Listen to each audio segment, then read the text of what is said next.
So how do you think of God? That's a question. See, people may think, there was one classic question which was asked by a student to Swami over here. Once some discussion came up, and then he said, Swami, the hostel and the college schedule is so jam-packed. From morning 5 o'clock till night 10 o'clock, only bells are ringing all the time. Tung, tung, tung, tung, tung, tung, they're going on ringing. Before we can even realize what the previous bell is for, a fresh bell has rung already.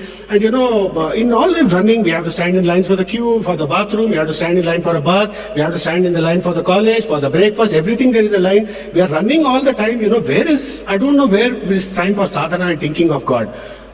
Can you help us?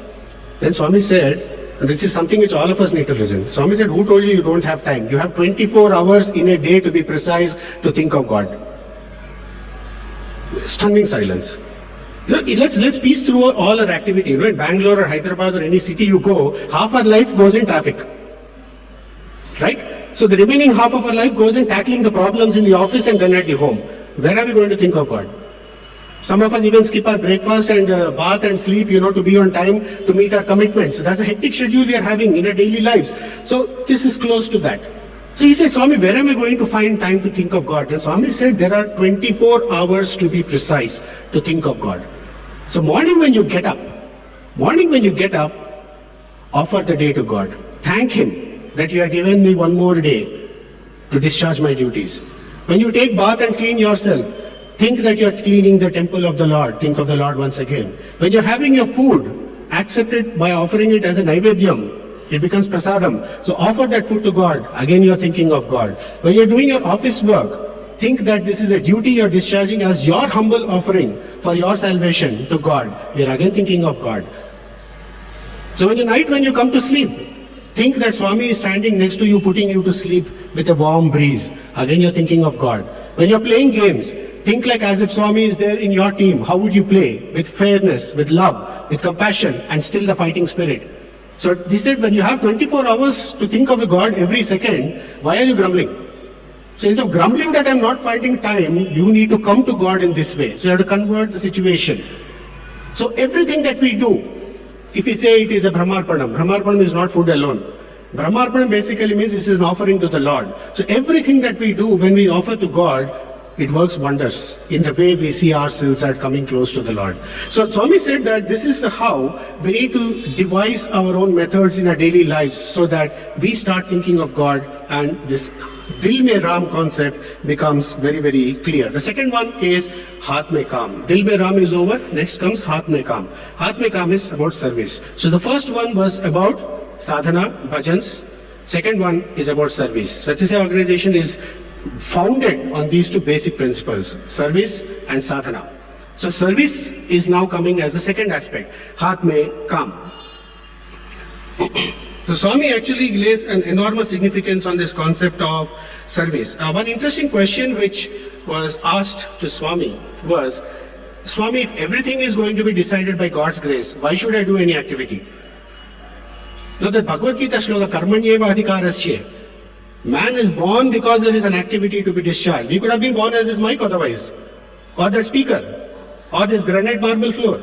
So activity is the reason why man is born. The day he decides that or devises a method, convenient argument saying that I don't need to do activity because everything is going to be decided by God, we are no better than any one of these lifeless objects all around us. So the man is born because there is an activity. And when we do our activity, God's grace works from the behind. Now this is a beautiful answer which Swami gave once. The question here was, Swami, if everything is going to be decided by God's grace, if everything is preordained, why is it that I should do any activity at all? In the Mahabharata, there's a very interesting story. This Pandavas, they were on disguise. They were hiding. Ajnatavas was going on. Okay, they were in the kingdom of King Drupad. That Matsya Bhed contest was to take place the next day. Arjuna had decided that he is going to participate. Only Krishna knew that these 5 Brahmins in disguise were none other than the Pandavas themselves. So he comes in the night, visits the Pandavas, and he calls Krishna aside and he says, "Oh brother, be very careful how you are going to be in the contest tomorrow. It's a very important contest. Lots of great archers from all over the world are going to come. Though you have to be very careful with the bow. That yantra is very famous. It will be rotating. Don't draw the arrow up till your ear. Please draw it only till the eye. Use only less strength, put it like this, don't shake, see the reflection. Arjuna starts getting irritated. He says, I am such a great archer. Nobody in this world can beat me in archery. For the last 15 minutes, this man is going on trying and telling me how to shoot an arrow. So he gets bugged up and he tells Krishna, Krishna, wait. If I am going to sit and do everything, what are you going to do? Then Krishna says something marvelous. He says, I will do that which you can never do. And Arjuna laughs and tells, what is it that I cannot do? And Krishna tells him, I'll make sure that there is no wind. I will make sure that the water is still. So let's analyze this and see. However great our capability is, however great our might is, there are certain things which we can never control. That is only controlled by God. Can we control nature? Have we been able to stop fire accidents, earthquakes, tsunamis, cyclones? Anything we do, we cannot stop it. Those are in the hands of the Lord. So what did Krishna meant when he says, I will do that which you cannot do? That means when we put in a sincere effort, God makes sure that the conditions around us are correctly there to attain the victory.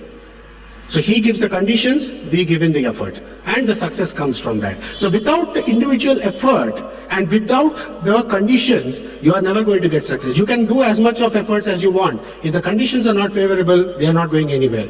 The conditions may always be there, but if we are not going to put in any effort, nothing is going to happen. Swami's classic example, I will give you every form of dish that you can imagine on your plate and put it in front of you. But unless you use your hand and you use your mouth, that food is not going to get into your body. You cannot sit in front of the plate and say, jalebi come into my mouth, pakoda come into my mouth. It doesn't work that way. Some work is required here. Some activity is required here. So the secret to success, therefore, is individual effort plus the divine grace. The divine grace is always there. It's the individual effort that is lacking. So when this is nothing but this seva or Hath Mein Kaam, which Bhagwan regularly tells us. And when we involve ourselves actively in these activities, now he is always there protecting us and making sure that the condition is right and we do not come to any harm.